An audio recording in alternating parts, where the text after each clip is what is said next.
नमस्कार, जियो पॉलिटिकल तमाशा के नए एपिसोड में आप सभी का स्वागत है। उम्मीद करता हूँ आप सब लोग अच्छे होंगे। आज हम पाकिस्तान ऑक्यूपाइड कश्मीर में जो पिछले एक हफ्ते से प्रोटेस्ट चले हुए हैं उनके बारे में बात करेंगे। साथ में हम बात करेंगे बैग्राम एयर बेस जो कि अफगानिस्तान में है और अमेरिका उस बेस को फिर से क्यों लेना चाहता है और इन दोनों इवेंट का इंडिया के ऊपर क्या असर पड़ने वाला है। आज इस वीडियो में यही समझने की कोशिश करेंगे। तो सबसे पहले हम पाकिस्तान ऑक्यूपाइड कश्मीर में जो प्रोटेस्ट चले हुए हैं उनसे स्टार्ट करते हैं। तो एक वीक पहले पाकिस्तान ऑक्यूपाइड कश्मीर की जो कैपिटल है उसके अंदर प्रोटेस्ट स्टार्ट हुए थे इलेक्ट्रिसिटी के बढ़ते हुए प्राइसेस को लेकर और जो वहाँ पर वीट सब्सिडी पे मिलती है उसकी शॉर्टेज को लेकर। साथ में वहाँ पर कुछ रिजर्व्ड सीट्स हैं पार्लियामेंट में जिसके अगेंस्ट प्रोटेस्ट चला हुआ है और साथ में वहाँ पर जो एलीट क्लास है उसको जो प्रिविलेज मिल रखी है पाकिस्तान ऑक्यूपाइड कश्मीर की सोसाइटी में, इन सारे मुद्दों के ऊपर वहाँ एक प्रोटेस्ट चला हुआ है led by joint Awami action committee JAAC। ये कमेटी है वहाँ लोकल बिजनेसमैनों ने, NGOs ने और लोकल यूथ प्रोटेस्टर्स ने बनाई है अगेंस्ट द गवर्नमेंट। और उनकी एक डिमांड्स है, सेट ऑफ डिमांड्स हैं जो वो चाहते हैं कि गवर्नमेंट उनकी फुलफिल करे। इस चीज़ को लेकर एक हफ्ते से प्रोटेस्ट चला हुआ है पाकिस्तान ऑक्यूपाइड कश्मीर में। लेकिन 3-4 दिन पहले प्रोटेस्ट डेडली हो गया तब जब प्रो गवर्नमेंट प्रोटेस्टर्स और एंटी गवर्नमेंट प्रोटेस्टर्स के ग्रुप आपस में भिड़ गए और उसके बाद पुलिस ने वहाँ फायरिंग कर दी, जिसके बाद बहुत सारे प्रोटेस्टर मारे गए और कुछ पुलिस वाले भी मारे गए। और बहुत सारे पुलिस वाले और जो रेंजर्स वहाँ की पैरामिलिट्री फोर्स है पाकिस्तान की, उनके बहुत सारे बंदे इंजर्ड हो गए जिनको पाकिस्तान के रावलपिंडी और इस्लामाबाद हॉस्पिटल में भर्ती कराना पड़ा। तो ये प्रोटेस्ट डेडली होने के बाद पाकिस्तान की सरकार ने इंटरनेट वहाँ पर बंद कर दिया है, साथ में मार्केट क्लोज कर दी गई है, सारी जगह बैरिकेडिंग्स लगा दिए गए हैं, कंटेनर्स रख दिए गए हैं ताकि प्रोटेस्टर्स मेन एरिया को एक्सेस ना कर पाएँ कैपिटल की। तो ये सारी चीज़ें अभी पाकिस्तान के अंदर चली हुई है और पाकिस्तान गवर्नमेंट ने, वहाँ के इंटीरियर मिनिस्टर ने ये इल्ज़ाम लगाया है कि इंडिया इन प्रोटेस्ट को स्पॉन्सर कर रहा है और कुछ एलिमेंट ऐसे घुसा दिए हैं इस प्रोटेस्ट के अंदर जो इस प्रोटेस्ट को वायलेंट बनाना चाहते हैं और इंस्टेबिलिटी क्रिएट करना चाहते हैं पाकिस्तान ऑक्यूपाइड कश्मीर में। इंडिया ने इसके रिस्पॉन्स में, इंडिया की फॉरेन मिनिस्ट्री ने ये बोला है कि ये बहुत ज़्यादा गलत है कि पीसफुल प्रोटेस्टर्स के ऊपर फायर करना और जो भी उनकी डिमांड्स है उनको पीसफुली सरकार को सुनना चाहिए। तो ये सारी चीज़ें अभी चली हुई हैं। तो सबसे पहले हम इन बातों की बात कर लेते हैं, ये बात समझने की कोशिश करते हैं कि उनकी सेट ऑफ डिमांड्स क्या हैं। जो मैंने अभी बताया है कि जॉइंट अवामी एक्शन कमेटी वहाँ के यूथ्स ने, वहाँ के NGO ने और वहाँ की बिजनेस कम्युनिटीज़ ने बना रखी हैं और सरकार से वो एक डिमांड्स कर रहे हैं कुछ। तो उनकी 38 डिमांड्स हैं जिनमें मेजर डिमांड यही है कि इलेक्ट्रिसिटी के प्राइस दिन प्रतिदिन पाकिस्तान ऑक्यूपाइड कश्मीर में बढ़ते जा रहे हैं, तो उनके लिए बहुत बड़ी प्रॉब्लम है। दूसरी उनकी डिमांड ये है कि जो वीट की सब्सिडाइज वीट मिलता है वहाँ के गरीब लोगों को, उसकी शॉर्टेज और ब्लैक मार्केटिंग बहुत ज़्यादा हो रही है। तो ये भी एक बहुत बड़ा इशू है जो चला हुआ है वहाँ की सोसाइटी में। तो इस चीज़ के अगेंस्ट भी वहाँ के प्रोटेस्टर प्रोटेस्ट कर रहे हैं। तीसरा मेन रीजन वहाँ पर ये है कि वहाँ जो एलीट है उनको बहुत ज़्यादा प्रिविलेज मिल रखी है। अब दिक्कत क्या, पाकिस्तान ऑक्यूपाइड कश्मीर ये फील करता है कि पाकिस्तान के जो अदर प्रोविंसेस के लोग हैं लाइक पंजाब या सिंध या बलोचिस्तान, इन एरिया के लोग आके वहाँ पर रन कर रहे हैं पूरे स्टेट को, पाकिस्तान ऑक्यूपाइड कश्मीर को, और उनको बहुत ज़्यादा प्रिविलेजेस दे रखी हैं जो लोकल पॉपुलेशन को नहीं है। तो वो इस प्रिविलेज के अगेंस्ट है, उनका जो मेन प्रोटेस्ट है वो एलिट के अगेंस्ट ही है। और चौथा उनका जो मेन डिमांड है वो ये है कि वहाँ पर 12 सीटें रिजर्व कर रखी हैं उन रेफ्यूजीज़ के लिए जो इंडिया के कश्मीर से आके वहाँ रुक रहे हैं। तो उनका ये मानना है कि सीटें रिजर्व नहीं होनी चाहिए क्योंकि वहाँ पर टोटल वहाँ के पार्लियामेंट के अंदर 53 सीट्स हैं, जो वहाँ का लेजिस्लेटिव असेंबली है पाकिस्तान ऑक्यूपाइड कश्मीर का, उसमें 12 सीटें रिजर्व कर रखी हैं कश्मीरी रिफ्यूजीज़ के लिए जो इंडिया से आए थे 1947 के बाद में। तो वो ये चाहते हैं कि इन सीटों को ख़त्म किया जाए, इन रिजर्वेशन को ख़त्म किया जाए कि उनका ये मानना है ये 12 सीटें सेंट्रल गवर्नमेंट अपने हिसाब से एलोकेट करती है और इन 12 सीटों के दम पे ही सेंट्रल गवर्नमेंट कभी भी एक जो गवर्नमेंट बनती है लोकल सेंटीमेंट्स को ध्यान में रख के उसको चेंज कर देती है इन 12 सीट्स के दम पे। तो ये उनकी मोटी मोटी 4-5 डिमांडें हैं जो वो चाहते हैं कि फुलफिल हो, जो इनकी मेन कंटेंशन है। डिमांड तो और भी बहुत सारी हैं जो 38 पॉइंट उन्होंने बनाए हैं, लेकिन उनकी मेजर डिमांड ये 4 ही हैं। और 5वीं जो उनकी एक और मेजर डिमांड है वो ये है कि इंफ्रास्ट्रक्चर बहुत ज़्यादा ख़राब है वहाँ पर पाकिस्तान ऑक्यूपाइड कश्मीर के रीजन में। जो कैपिटल है मुजफ्फराबाद, वहाँ पर जो एयरपोर्ट है वो कई सालों से बंद है। तो वहाँ के लोग चाहते हैं कि नया एयरपोर्ट बने और पाकिस्तान के प्राइम मिनिस्टर शहबाज शरीफ पिछले साल से कह भी रहे हैं कि वो एक नया एयरपोर्ट बनाएंगे, अगर मुजफ्फराबाद नहीं तो मीरपुर जो दूसरा सबसे बड़ा सिटी है पाकिस्तान ऑक्यूपाइड कश्मीर का, लेकिन अभी तक वहाँ पर वो एयरपोर्ट स्टार्ट भी नहीं हुआ है। तो ये कुछ मेजर डिमांड्स है प्रोटेस्टर्स की जिनमें गवर्नमेंट मोस्टली डिमांड पे एग्री कर रही है पाकिस्तानी जो गवर्नमेंट है, लेकिन 2-3 डिमांड्स जैसे ये 12 रिजर्व सीटें इनको हटाने के लिए वहाँ की गवर्नमेंट तैयार नहीं है। इसलिए वहाँ पर प्रोटेस्ट बहुत ज़्यादा डेडली हो गए हैं और साथ में जो ये प्रिविलेज मिल रखी है एलीट को, ये भी गवर्नमेंट रोल बैक करने के लिए बिल्कुल भी तैयार नहीं है। तो ये मेन रीजन है वहाँ पर प्रोटेस्ट चलने का। अब इंडिया इस प्रोटेस्ट में क्या कर रहा है? इंडिया इस प्रोटेस्ट में कुछ नहीं कर रहा है, सिर्फ भारत की फॉरेन मिनिस्ट्री ने एक स्टेटमेंट जारी किया है जो ये कह रहा है कि मतलब जो प्रोटेस्टर्स के ऊपर वायलेंस का यूज़ किया पाकिस्तानी गवर्नमेंट ने वो गलत है। लेकिन इंडियन गवर्नमेंट को इससे ज़्यादा उनको कोई जो ओवर्ट नहीं तो कोवर्ट एड जो भी प्रोवाइड कर सकती है इंडियन इंटेलिजेंस एजेंसीज, उनको इन प्रोटेस्टर्स को हेल्प करना चाहिए, क्योंकि हमारा अल्टीमेट गोल तो यही है कि हम पाकिस्तान ऑक्यूपाइड कश्मीर को वापस इंडिया के अंदर मिलाएं। हमारे होम मिनिस्टर साहब ने पार्लियामेंट में तो ये भी बोला था कि हम मर जाएंगे लेकिन पाकिस्तान ऑक्यूपाइड कश्मीर को वापस लेके दिखाएंगे। उन्होंने सीट भी रिजर्व कर दी। नया जो अभी 370 हटाने के बाद जम्मू कश्मीर में जो नया उन्होंने लेजिस्लेटिव असेंबली बनाई, उनमें कुछ पाकिस्तान ऑक्यूपाइड कश्मीर के लिए भी सीटें रिजर्व कर दी। लेकिन वो कर कुछ नहीं रहे स्टेटमेंट देने के अलावा, सिर्फ भाषणबाजी हो रही है और कुछ हो नहीं रहा। पाकिस्तान ऑक्यूपाइड कश्मीर में पीसफुल प्रोटेस्टर्स को वहाँ की गवर्नमेंट मार रही है और इंडिया सिर्फ स्टेटमेंट देने के अलावा और कुछ कर नहीं पा रहा इस प्रोटेस्ट में। तो ये इंडिया का कहीं ना कहीं बहुत बड़ा फेलियर है। और दूसरा, हम प्रोटेस्ट को उनको तो तब सपोर्ट करेंगे जब हमारे घर पे ही इंटरनल स्टेबिलिटी क्रिएट कर पाएंगे। हमारे लद्दाख में प्रोटेस्टर्स जो पीसफुली प्रोटेस्ट कर रहे थे, उनके लीडर को उन्होंने जेल में डाल दिया भारत सरकार ने, जो कि बहुत गलत है। कि सोनम वांगचुक एक पीसफुल प्रोटेस्टर हैं, एक बहुत बड़े इनोवेटर रहे हुए हैं, और जो लद्दाखी पीपल है वो हमेशा इंडिया के लोयल लोग रहे हैं, इंडिया के पार्ट एंड पार्सल हैं वो भी इंडियन सोसाइटी के। तो उनकी डिमांड स्टेट टूट के लिए कहीं से भी इलेजिटिमेट नहीं है, तो उनकी डिमांड को सरकार को फुलफिल करना चाहिए। मणिपुर में जो क्राइसिस 2-3 साल से ब्रू कर रही है उसको गवर्नमेंट अभी तक संभाल नहीं पाई है। तो पहले तो हमें इंटरनली सुधारना पड़ेगा हमारी गवर्नमेंट को, और दूसरा फिर पाकिस्तान में जो प्रोटेस्ट चले हुए हैं ये हमारे लिए भी एक सिग्नल है कि गवर्नमेंट, अगर आप पीसफुल प्रोटेस्ट को क्रश करना चाहोगे तो उसके रिपरकशन होते हैं और वो भारी पड़ सकती है हमारे सरकार के लिए भी। तो हमारी सरकार को पाकिस्तान ऑक्यूपाइड कश्मीर के लोगों को, प्रोटेस्टर्स को जो हेल्प हो सकती है वो हेल्प प्रोवाइड करनी चाहिए, और साथ में इंडिया की इंटरनल स्टेबिलिटी के लिए जो भी हो सकता है वो करना चाहिए। स्पेशली सोनम वांगचुक जी को रिलीज करना चाहिए, जो उनको धक्के से यूएपी लगाकर जेल में ठोक रखा है केंद्र सरकार ने। वो बहुत ही गलत कदम है भारत सरकार की तरफ, क्योंकि ये गलत मैसेज भेजता है पूरे ऑल अराउंड द वर्ल्ड। अभी प्रोटेस्ट पूरी दुनिया में ही चले हुए हैं, यूथ ड्रिवन। नेपाल में, बांग्लादेश में, श्रीलंका में हमने अपनी बहुत पहले एक वीडियो भी बनाई थी इन प्रोटेस्ट को लेकर। तो ये प्रोटेस्ट अब अपनी इंडिया में ना आए और पीसफुल रहें। अगर प्रोटेस्ट होए तो उनके लिए हमारे को, जो उसका लीडर है कम्युनिटी का, जो इन प्रोटेस्ट को लीड कर रहा है, उनके सेंटिमेंट्स को कहीं ना कहीं समझना पड़ेगा और उनको नेगोशिएटिंग टेबल पे बिठाकर बात करनी होगी, ना कि उनके ऊपर यूएपी लगा के उनको जेल में डालना होगा।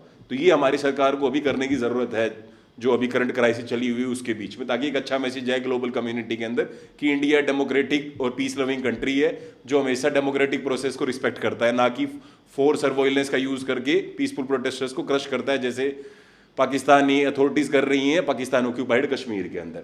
अब दूसरा जो हमारा आज के दिन का मेन इशू हो वो है बैग्राम एयरबेस, जो अफगानिस्तान में सिचुएटेड है। अब ये फिर से न्यूज़ में आ गया है, क्योंकि अमेरिका ने 2020 में तालिबान के साथ एक एग्रीमेंट किया था, जिसके अंडर उन्होंने, ट्रम्प एडमिनिस्ट्रेशन ने कहा था कि हम अफगानिस्तान से विड्रॉ कर देंगे और उसके बदले तालिबान पीसफुली, जो वहाँ की sitting American installed puppet state है, उनके साथ मिलकर बात करके चीज़ों को रिजोल्व कर लेगा। लेकिन तालिबान ने उसका फ़ायदा उठाकर उन पीस नेगोशिएशंस का अपने आप को ग्राउंड पे और ज़्यादा मजबूत कर लिया और काबुल को टेक ओवर कर लिया 2021 के अगस्त में। उसके बाद अमेरिकन सारे वेपन छोड़ के भाग गए और सारे वेपन, जितनी भी अमेरिकन वेपनरी थी, वो तालिबान के हाथ में आ गई। अब अमेरिका का 9/11 के बाद सबसे बड़ा बेस बैग्राम एयरबेस था, जो अफगानिस्तान में था। अभी बैग्राम एयरबेस इतना बड़ा एयरबेस है जितना बड़ा एक शहर होता है। इसके अंदर हजारों लोग रह सकते हैं। इसके अंदर सारे शॉपिंग कॉम्प्लेक्स भी हैं, पिज़्ज़ा हट से लेकर KFC तक, और सब कुछ है इस बेस के अंदर। तो अमेरिका इस बेस को जो छोड़ के भाग गया था, जो अभी तालिबान के कंट्रोल में है, तो इस बेस को अभी वापस लेना क्या चाहता है और क्या रीज़न है? इसके रीज़न मल्टीफोल्ड है। पहला रीज़न ये है कि चाइना इस बेस से बिल्कुल पास में है, बैग्राम एयर बेस से, और अभी चाइना सबसे बड़ा थ्रेट है पूरे अमेरिकन हेजेमनी के लिए। चाइना से बड़ा कोई थ्रेट नहीं है, चाहे रशिया यूक्रेन की वॉर चली हुई है, चाहे मिडिल ईस्ट में कुछ भी हो रहा हो, लेकिन जो मेन अमेरिका का फोकस अभी है पिछले 10-15 साल से फॉरेन पॉलिसी का, वो है चाइना को काउंटर करना किसी भी कीमत पे। तो उसके अंडर ये बैग्राम एयर बेस एक बहुत ज़्यादा इंपॉर्टेंट बेस हो जाता है उनके लिए। रीज़न ये है कि चाइना अभी अपने न्यूक्लियर वेपन स्टॉक पाइल को बढ़ा रहा है। हम सबको पता है कि रशिया और अमेरिका के पास सबसे ज़्यादा न्यूक्लियर स्टॉक पाइल है। इंडिया, चाइना और पाकिस्तान और इसराइल जैसी कंट्री के पास न्यूक्लियर वेपन्स तो हैं, लेकिन इनके पास न्यूक्लियर वॉर हेड्स की बहुत ज़्यादा कमी है। तो चाइना ये कह रहा है या तो अमेरिका और रशिया अपने वॉर हेड्स को कम करे, उसी स्टैंडर्ड पे लाए जो चाइना के स्टैंडर्ड का है, वरना चाइना अपने स्टॉक पाइल को बहुत ज़्यादा रैपिडली इंक्रीज करने की कोशिश कर रहा है, जिससे वो अमेरिका और रशिया के बराबर आ जाए स्टॉक पाइल्स के मामले में। तो ये अमेरिका को कहीं ना कहीं थ्रेट लग रहा है। तो अमेरिका चाहता है कि इस बेस से वो मॉनिटरिंग कर सके, जो चाइना न्यूक्लियर स्टॉक को इंक्रीज कर रहा है वो किस लेवल पे कर रहा है और क्या एक्टिविटीज़ हो रही है वहाँ पर, उन चीज़ों को मॉनिटर कर सके। दूसरा क्या दिक्कत है, चाइना का जो सारा फोकस है वो ईस्ट में है, ईस्ट में specifically toward Japan, toward Taiwan या फिर टुवर्ड्स फिलीपींस। जो पैसिफिक ओशियन है, साउथ चाइना सी, नॉर्थ चाइना सी, इस पे ज़्यादा फोकस है, क्योंकि यहीं पर अमेरिका के मेजर बेस है। जो जापान हो, जापान को सिक्योरिटी गारंटी अमेरिका ने दे रखी सेकंड वर्ल्ड वॉर के बाद। साउथ कोरिया हो, आज उसके एग्जिस्टेंस अमेरिका की सिक्योरिटी के बेस पे डिपेंडेंट है। इवन ताइवान भी अमेरिका की सिक्योरिटी पर डिपेंडेंट है। तो चाइना को लगता है कि ये जो अमेरिका की प्रोक्सीज हैं यहाँ पूरे पैसिफिक ओशियन में और साउथ चाइना, नॉर्थ चाइना सी में, इनको काउंटर करने के लिए चाइना बहुत रैपिडली मिलिट्री को बिल्डअप कर रहा है, अपने नेवल फोर्सेज को मॉडर्नाइज कर रहा है पैसिफिक ओशियन के अंदर। तो अमेरिका को ये लगता है कि उनका जो सारा फोकस ईस्ट में, अगर हम बैकग्राउंड जो कि वेस्ट में पड़ता है चाइना के सिंजियांग प्रोविंस के पास में, अगर वहां पर अपना बेस फिर से स्टार्ट कर लेते हैं, तो फिर चाइना को अपनी फोर्सेस को वेस्ट में भी, वेस्ट वाला जो थिएटर है सिंजियांग वाला या तिब्बत वाला, वहां पर ज्यादा फोकस करना पड़ेगा उनको। तो उनकी जो फोर्सेज है वो ओवर स्ट्रेच हो जाएंगी, और ओवर स्ट्रेच होंगे तो उनके रिसोर्सेज ज्यादा लगेंगे, जिससे उनका जो ईस्ट की तरफ फोकस है वो कम हो जाएगा। और यही स्ट्रेटेजी रशिया के अगेंस्ट भी, यूएसएसआर के अगेंस्ट भी अमेरिका ने सेकंड वर्ल्ड वॉर के बाद यूज करी थी, क्योंकि उनको पता था कि सोवियत यूनियन को काउंटर करने का एक ही तरीका है कि उसके रिसोर्सेज को ओवर स्ट्रेच कर दो, उसको इतनी जगह एंगेज कर दो कि उसके पास इतने रिसोर्स ना बचे उन चीजों को कंट्रोल करने के लिए। और यही हुआ रशिया के साथ। रशिया ओवर स्ट्रेचिंग के कारण ही कोलैप्स कर गया। सोवियत यूनियन जो 1989 में कोलैप्स हुआ, उसका मेन रीजन यही था कि ओवर स्ट्रेचिंग था। अफगानिस्तान में वो फंस गया, बाकी कंट्रीज में वो बॉक डाउन हो गया, तो उसकी वजह से उसके रिसोर्स लिमिटेड थे, इसलिए वो अमेरिका से कोल्ड वॉर में हार गया। लेकिन यही स्ट्रेटेजी अब चाइना के अगेंस्ट अमेरिका लगाना चाहता है, ये बैग्राम एयरबेस को फिर से खोल के। दूसरा मेन रीजन ये है कि रशिया, क्योंकि बैग्राम काबुल से 60 किलोमीटर दूर है और नॉर्थ में सिचुएटेड है, तो ऊपर सेंट्रल एशियन रीजन पड़ता है, क्योंकि वी ऑल नो कि Afghanistan is the heart of Asia. Afghanistan ही ऐसा टेरिटरी है जिसके साउथ एशिया भी लगता है, जिसके ईस्ट एशिया भी लगता है, चाइना जैसी कंट्री, जिससे सेंट्रल एशिया भी लगता है, Tajikistan, Uzbekistan, Kazakhstan, even Russia, ये सारी टेरिटरीज बिल्कुल पास पड़ती हैं अफगानिस्तान से। तो ये बेस रशिया और सेंट्रल एशिया को कंट्रोल में रखने के लिए भी बहुत ज़्यादा इंपॉर्टेंट है। तो ये एक दूसरा रीजन है कि रशिया को काउंटर करने के लिए बेस फिर से एक्टिवेट करने की कोशिश कर रहा है अमेरिका। तीसरा है ईरान। ईरान, क्योंकि ईरान का भी हमेशा फोकस अपने वेस्ट की तरफ रहता है, जैसे चाइना का ईस्ट की तरफ रहता है, ईरान का हमेशा वेस्ट की तरफ रहता है, क्योंकि जो इसका ईस्ट का बॉर्डर है जो अफगानिस्तान और पाकिस्तान के साथ लगता है ईरान का, वो मोस्टली स्टेबल ही रहता है। उनका मेन टारगेट रहता है वेस्ट में, कैसे इराक में या कैसे गल्फ कंट्रीज में, सीरिया में, लेबनान में, या फिर हमास को गाजा में, ये सपोर्ट करने में लगा रहता है, क्योंकि उनका ये मानना है कि हमारे को इजराइल को काउंटर करना है। तो अमेरिका अगर इस बेस को फिर से ओपन कर देता है तो ईरान को अपनी ईस्ट की तरफ फिर से देखना पड़ेगा। जैसे अफगानिस्तान में 2001 में अमेरिका आया तो ईरान की टेंशन बढ़ गई थी ईस्ट में। तो वही अमेरिका की स्ट्रेटेजी है कि उसके आज के दिन 3 ही मेन एडवर्सरीज हैं पूरी दुनिया में, चाइना, रशिया और ईरान, जो मेजर एडवर्सरीज हैं।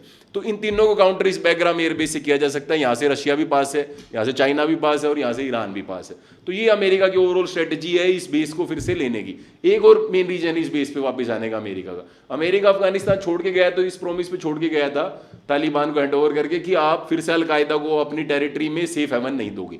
लेकिन अभी जो रिपोर्ट्स आ रही हैं उनके अकॉर्डिंग ये है कि बहुत सारे प्रोविंसेस में अफगानिस्तान की अलकायदा एक्टिवेट हो चुका है और अमेरिका के लिए थ्रेट बनता जा रहा है, और वो फिर एक 9/11 टाइप का अटैक प्लान कर रहा है with the help of drones. क्योंकि हमने अभी थोड़े दिनों पहले ड्रोन्स पे वीडियो बनाई थी, कैसे यूरोप में ड्रोन थ्रेट बनता जा रहा है, वैसे ही ड्रोन की प्लानिंग चली हुई है अफगानिस्तान में कि कैसे डेडली ड्रोन्स का यूज करके फिर से अमेरिकन मेनलैंड को टारगेट किया जाए, जैसे 9/11 में किया गया था। और जो ओसामा बिन लादेन के सन है हमजा बिन लादेन, जो पहले 2019 में न्यूज़ आई थी कि वो मर गए हैं, अभी वो जिंदा है यूएस इंटेलिजेंस की रिपोर्ट के अकॉर्डिंग, और वही लीड कर रहे हैं अलकायदा को अफगानिस्तान में। तो कहीं ना कहीं अलकायदा अपने आप को फिर से एक्टिवेट और रीग्रुप कर रहा है अफगानिस्तान के अंदर। क्योंकि हमने ये भी देखा था 2021 में जब तालिबान पावर में आई थी, काबुल को टेक ओवर किया था, तो उसके कुछ ही महीनों के बाद जो अलकायदा के उस टाइम के लीडर थे ओसामा बिन लादेन के बाद, अयमन अल जवाहिरी, वो काबुल में ही मारे गए थे अमेरिकन स्ट्राइक्स में। तो मतलब ये तो क्लियर है कि तालिबान अपने रिलेशन को खत्म नहीं करेगा बिल्कुल भी अलकायदा के साथ में। ठीक है, थोड़ा उसको टोन डाउन कर देगा, लेकिन कंप्लीटली उसको खत्म करने वाला है नहीं, क्योंकि रिलेशन पिछले 20-30 साल से बना हुआ रिलेशन है और इतनी इजीली तालिबान इसको ब्रेक करेगा नहीं। हाँ, अमेरिका और तालिबान मिलके जो आईएसआईएस अफगानिस्तान में एक्टिव, उसके अगेंस्ट दोनों मिलकर काम कर रहे हैं, लेकिन अलकायदा वाले मैटर में तालिबान अमेरिका का साथ नहीं देगा और नहीं दे रहा है। तो ये रीजन है कि ये सारे मेन रीजन है कि अमेरिका फिर से अफगानिस्तान में आना चाहता है ताकि तालिबान में प्रेशर करके अलकायदा को सेफ हेवन बंद किया जाए वहां पर। दूसरा, चाइना, रशिया और ईरान जैसे कंट्रियों को काउंटर किया जाए। ये सारे मेन रीजन है। अब इंडिया का क्या रिस्पॉन्स, अब इसके ऊपर सबसे पहले तालिबान का क्या रिस्पॉन्स है इंडिया के रिस्पॉन्स पे आने से पहले। तालिबान क्योंकि हमेशा से अमेरिकन और फॉरेन प्रेजेंस के अगेंस्ट रहा है अफगानिस्तान में, उन्होंने 20 साल लड़ाई अमेरिका के अगेंस्ट लड़ी। उनका ये मानना है कि हम अपनी 1 इंच भी नहीं देंगे सोइल की, अफगानिस्तान की जो है, किसी भी फॉरेन कंट्री को। तो ये बेस तो वो देने वाले हैं नहीं। अभी अमेरिका उनको डरा रहा है, ट्रम्प साहब कह रहे हैं कि अगर वो बेस नहीं दोगे तो they will face severe consequences, उनके साथ बहुत बुरी करेंगे हम।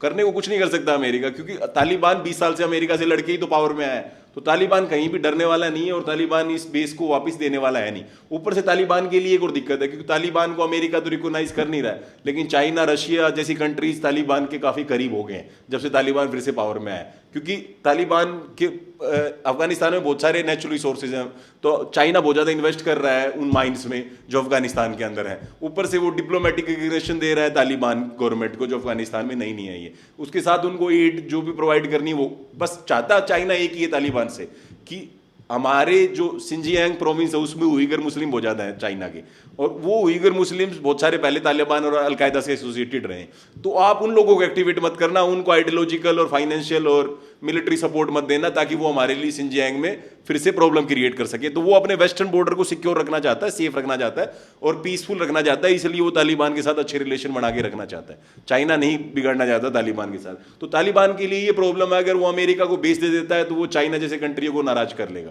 और चाइना को नाराज करने का मतलब है जो इन्वेस्टमेंट आ रही है अफगानिस्तान और तालिबान को जो चाहिए इन्वेस्टमेंट, क्योंकि अभी वो नए नए पावर में आए तो उनको अपने आप को स्टेबल बनाना है, तभी स्टेबल होंगे जब उनके पास रिसोर्सेज होंगे। अभी उनके पास रिसोर्सेज का बहुत ज़्यादा क्रंच है और अमेरिका जैसी कंट्रियों ने अभी भी उनके ऊपर सैंक्शंस लगा रखे हैं, तो उनके पास कोई फंडिंग नहीं आ रही है। फंडिंग सिर्फ चाइना जैसी कंट्रियों से आ रही है, तो चाइना को वो कभी भी नाराज नहीं करेगा अमेरिका को बैकग्राउंड एयरबेस देके। अब रही बात इंडिया की, इंडिया क्या करे इस सिचुएशन में। इंडिया के साथ सबसे बड़ी दिक्कत एक है कि इंडिया हमेशा से अपनी फॉरेन पॉलिसी में रिएक्टिव रहा है, कभी भी प्रोएक्टिव नहीं रहा है। होने के बाद इंडिया सोचता है कि क्या करना है। अभी थोड़े दिनों पहले असाद को सपोर्ट कर रहा था सीरिया में, असाद गया तो अभी समझ में नहीं आ रहा है एक साल से कि करना क्या है। असाद के जाने के बाद सीरिया के साथ रिलेशन बनाए या ना बनाए। हमारा कंट्री इतना बड़ा है, हमारी कंट्री की ग्लोबल पावर है एक, लेकिन हम कभी भी प्रोएक्टिव नहीं रहते फॉरेन पॉलिसी में। अमेरिका, चाइना, रशिया जैसे देशों की तरह हम रिएक्टिव रहते हैं, हमेशा सिचुएशन को डेवलप होने देते हैं, फिर सोचते हैं इसमें क्या करना है। अब ईरान के ऊपर सैंक्शन लग गया, हमारा छाबार पोर्ट बंद होने की कगार पे आ गया, लेकिन इंडिया अभी भी सोच रहा है। तो इंडिया की कभी प्रोएक्टिव पॉलिसी नहीं रही है, हमेशा रिएक्टिव पॉलिसी रही है। तो हमारे को एक तो अपनी फॉरेन पॉलिसी को थोड़ा प्रोएक्टिव बनाना पड़ेगा। और मेन बात यह है कि तालिबान के साथ जब से तालिबान पावर में आया है तब से हमने अपनी एम्बेसी वहां पर बंद नहीं की अफगानिस्तान के अंदर। अफगानिस्तान से हमारे डिप्लोमेट्स तो हमने पुल आउट कर लिए, लेकिन अभी हमने वहाँ टेक्निकल टीम भेज रखी है जो तालिबान से बात कर रही है, और हमारे जो फॉरेन सेक्रेटरी हैं वो भी तालिबान से कांस्टेंट टच में है। और जो तालिबान के फॉरेन मिनिस्टर अमीर खान मुताकी, वो अभी इस महीने या अगले महीने इंडिया में आने वाले हैं, क्योंकि उनके ऊपर सैंक्शन लगा रखे हैं यूनाइटेड नेशन सिक्योरिटी काउंसिल ने। तो उनका ट्रैवल, वो टेररिस्ट डेजिग्नेशन कर रखा है उनको, लेकिन अभी वो ट्रैवल सैंक्शन हटा लिए हैं और उनको इंडिया में आना अलाउ कर दिया यूनाइटेड नेशन सिक्योरिटी काउंसिल ने। तो वो इस महीने या नेक्स्ट मंथ इंडिया में नेगोशिएशन के लिए आने वाले हैं। तो इंडिया अभी पहले वाली पॉलिसी लेके नहीं चल रहा है जो पास्ट में थी कि भाई तालिबान को अपोज करो, क्योंकि उनको उस टाइम पे ये लगता था कि तालिबान पाकिस्तान का एक प्रॉक्सी है। पाकिस्तान आईएसआई जो उनकी इंटेलिजेंस सर्विस है, वो तालिबान को उन्होंने खड़ा किया था 90s में। तो हमेशा इंडिया को ये लगता रहा कि तालिबान के साथ हमारे रिलेशन कभी अच्छे नहीं हो सकते, इसलिए जो भी फोर्सेज अपोज में थी तालिबान के अफगानिस्तान के अंदर 1990s में, उन सबको इंडिया ने हमेशा सपोर्ट किया। और 9/11 के बाद तो इंडिया के लिए बहुत ईजी हो गया, क्योंकि तालिबान को पावर से हटा दिया अमेरिकन फोर्सेज ने वहां पर आगे ग्राउंड पे। तो अब इंडिया को एक बात पता है कि कोई अपोजिशन बचा नहीं है तालिबान के अफगानिस्तान के अंदर, जो है वो अपोजिशन बहुत ज़्यादा वीक है, वो फिर से रीग्रुप होकर तालिबान को चैलेंज नहीं कर सकता। तो इंडिया अपने रिसोर्सेज अब उस अपोजिशन पे बेकार में वेस्ट नहीं करेगा, और इंडिया को ये लगता है कि हमारे को तालिबान के साथ रिलेशन अच्छे रखने चाहिए, क्योंकि तालिबान ही फ्यूचर है अभी अफगानिस्तान का। दूसरा मेन रीजन ये है कि तालिबान जब से पावर में आया तो पाकिस्तान के साथ उसके रिलेशन खराब हो गए हैं, क्योंकि पाकिस्तान में एक ग्रुप है तहरीक तालिबान, जिसको पाकिस्तान का तालिबान बोलते हैं। एक अफगानी तालिबान है और एक पाकिस्तानी तालिबान है। तो ये जो तहरीक तालिबान है, इसको सपोर्ट पाकिस्तानी ये यूज कर रहे हैं कि अफगानी तालिबान ही कर रहा है। और तहरीक तालिबान ने जब से तालिबान पावर में है अफगानिस्तान में, तब से पाकिस्तान में बहुत ज़्यादा अटैक बढ़ा दिए हैं। जो उसका नॉर्थ वेस्टर्न फ्रंटियर प्रोविंसेस है, उनके अंदर बहुत सारे डेडली सुसाइड बॉम्बिंग अटैक किए हैं तहरीक तालिबान ने। और पाकिस्तान ये कह रहा है कि अफगानी तालिबान इस पाकिस्तानी तालिबान को, जिसको वो तहरीक तालिबान बोलते हैं, उसको टीटीपी उसको सपोर्ट कर रहा है। तो ये सारे रीजन है कि अब अच्छे रिलेशन भी नहीं है तालिबान के उनके साथ। दूसरा, अभी कोई ऑप्शन भी नहीं है हमारे पास, तो इंडिया अभी तालिबान के साथ नेगोशिएट कर रहा है और तालिबान के साथ एक अच्छे रिलेशन बना के रखना चाहता है। और इंडिया को भी कहीं ना कहीं अभी इस पॉलिसी के ऊपर ये देखने की जरूरत है कि बैकग्राउंड पे आगे आने वाले दिनों में होता है क्या, क्योंकि इंडिया के लिए तो दोनों ही सिचुएशन अच्छी नहीं है। अमेरिका अगर बैकग्राउंड पे फिर से आ जाता है तो इंस्टेबिलिटी आ जाएगी अफगानिस्तान में, जो कि हमारे ऊपर असर पड़ेगा उस इंस्टेबिलिटी का। और अगर अमेरिका नहीं आता है तो फिर चाइना और रशिया जैसी कंट्री पावरफुल हो सकते हैं, तो हम वो भी नहीं अफोर्ड कर सकते हमारे लिए। तो हमारे को प्रोएक्टिव रहना पड़ेगा अफगानिस्तान के मामले में, और अमेरिका की पॉलिसी पे हमारे को डिपेंडेंट नहीं रहना। और साथ में हमारे को जो गैप्स हैं अफगानिस्तान तालिबान और पाकिस्तान एस्टेब्लिशमेंट के बीच में, उनको एक्सप्लॉइट करके अपने आप को आगे बढ़ाने की जरूरत है, ताकि तालिबान फिर से कभी भी सेफ सेंचुरी ना बने पाकिस्तान इंटेलिजेंस सर्विसेज के लिए। और साथ में हमारे को एक रेड लाइन बड़ी क्लियर खींच देने की जरूरत है कि आप अलकायदा को सपोर्ट नहीं करोगे, और करोगे तो वो हमारी सोहेल पे कोई भी अटैक ना करे। तो ये बड़ी ही क्लियर कंडीशन के साथ अगर इंडिया अफगानिस्तान के साथ बड़े क्लियर हेड के साथ आगे बढ़ता है तो हमारे रिलेशन अच्छे बन सकते हैं तालिबान के साथ, क्योंकि तालिबान को भी डिप्लोमेटिक रिकग्निशन की जरूरत है। बहुत ही कम देश है जिन्होंने तालिबान को अभी तक रिकग्नाइज किया। तो इंडिया अगर उसको रिकग्निशन देता है और फाइनेंशियल बैकिंग देता है, और हमारा छाबर पोर्ट हमारे को पता ही है कि छाबर पोर्ट से हमने पास्ट में भी अफगानिस्तान में बहुत सारी एड पहुंचाई है, बहुत सारा फूड सप्लाईज दी हैं, और अभी भी थोड़े दिनों पहले एक अर्थक्वेक आया था अफगानिस्तान में, उस टाइम भी हमने इसी बेस के इसी पोर्ट के थ्रू, छाबार जो ईरान में है, इसी पोर्ट के थ्रू अफगानिस्तान में वीट सप्लाई की थी। जो ये अर्थक्वेक वाला रीजन था, यहाँ पर फूड की शॉर्टेज हो गई थी। तो इंडिया और तालिबान अब अच्छी टर्म्स और नेगोशिएशन टेबल पे बैठ के बात कर रहे हैं, तो इसको आगे बढ़ाने की जरूरत है, और रिश्ता पॉजिटिव डायरेक्शन में जा रहा है, इसको पॉजिटिव ही रखने की जरूरत है। और फाइनली अभी इंडिया और चाइना ने आज से फिर से रिज्यूम कर ली हैं फ्लाइट्स दोनों कंट्रियों के बीच में। 5 साल से जब से क्लैश हुई थी गलवान में, उसके बाद इंडिया और चाइना के बीच में डायरेक्ट फ्लाइट्स बंद हो गई थी। आज अनाउंसमेंट की है फॉरेन मिनिस्ट्री ने कि दोनों कंट्रियों के बीच में फिर से डायरेक्ट फ्लाइट रिज्यूम होने वाली हैं, जो कि बहुत अच्छी बात है, क्योंकि चाइना बहुत बड़ी इकोनॉमी और हमारा नेबर है। हम नेबर को नहीं बदल सकते हैं, अपनी फॉरेन पॉलिसी हमें बदलनी पड़ेगी। तो हमारे इंटरेस्ट अलाइन करते हैं कुछ जगह चाइना के साथ, उनमें ये भी है कि हमारे ट्रेड रिलेशन अच्छे रहें। तो ये एक वेलकमिंग न्यूज़ है इंडिया के लिए जो आज आई है। Thank you.